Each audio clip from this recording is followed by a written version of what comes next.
The most common causes of persistent alarms in your Land Rover Discovery 4 are faulty switches and sensitive sensors. Let's start with an overview of the key components. Begin by inspecting the bonnet switch for corrosion or debris. This microswitch detects if the bonnet is open or closed. Similarly, check the door switches, which monitor the open-closed state of each door. Clean the switches with electrical contact cleaner to remove corrosion. Then apply dielectric grease to prevent moisture buildup. For interior sensors, make sure nothing is moving inside the vehicle that could trigger a false alarm.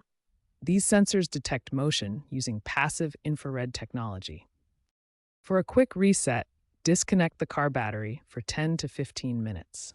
This clears the alarm module's memory and often resolves the issue.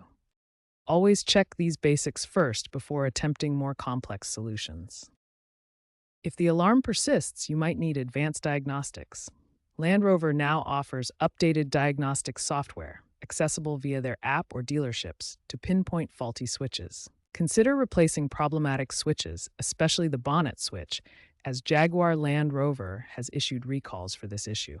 If DIY isn't your thing, independent mechanics often resolve alarm issues with resets or switch replacements. Looking ahead, automotive security is shifting towards digital integration and AI-driven diagnostics. While older LR4s may face declining value due to these issues, understanding these solutions can save you time and money.